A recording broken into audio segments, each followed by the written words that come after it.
Praise the Lord. 1 Samuel 15வது அதிகாரம் 29வது வசனம் சொல்லுது, இஸ்ரவேலின் ஜெயபலமானவர் பொய் சொல்லுகிறதும் இல்லை, தாம் சொன்னதை பற்றி மனஸ்தாபப்படுகிறதும் இல்லை, மனம் மாற அவர் மனுஷன் அல்ல என்றான். இங்க தேவன் மனஸ்தாபப்படுகிறது இல்ல, மனம் மாறுகிறது இல்ல அப்படின்னு போடப்பட்டிருக்குது. ஆனா நான் ஒரு 2 விஷயத்த உங்களுக்கு சொல்றேன்.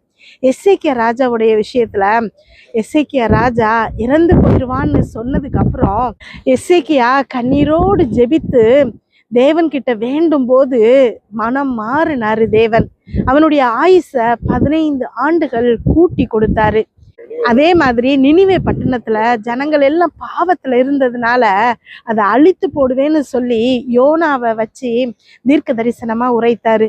ஆனா அந்த இடத்துல மக்கள் எல்லாம் மனம் திரும்பி உபவாசம் இருந்து ஜெபிக்கிறத பார்த்த உடனே இவங்களுக்கு நான் செய்வேன்னு சொன்ன தீங்கை குறித்து மனஸ்தாபப்படுகிறேன்னு சொல்லி அந்த தீங்கை மாற்றி போட்டாரு. அப்போ தேவன் இந்த இடத்துல மனஸ்தாபப்படுகிறாரு. எசேக்கியா ராஜா விஷயத்துல மனம் மாறுகிறாரு. நம்முடைய தேவன் நமக்காக எதையும் செய்ய வல்லவரா இருக்கிறாரு. தேவன் கருணை உள்ளவர். தேவன் தன்னுடைய பிள்ளைகள் மனம் திரும்புதலை பார்த்து அவருடைய மனசை மாற்ற வல்லவர்.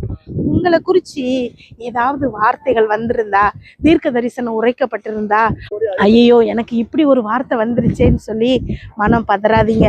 ஏதாவது சொப்பனங்கள்ல மோசமா உங்களுக்கு மனசை குழப்புற மாதிரி ஏதாவது ஒரு விஷயம் நடந்துச்சுன்னா ஐயோன்னு சொல்லிட்டு யோசிச்சுக்கிட்டே இருக்காதீங்க. தேவன்கிட்ட அதை கேன்சல் பண்ணி ஜெபம் பண்ணுங்க. கண்ணீரோடு அவர்கிட்ட நீங்க ஜெபிக்கும் போது அவர் மனம் மாறி உங்களுக்கு நன்மை செய்பவராக இருக்கிறாரு.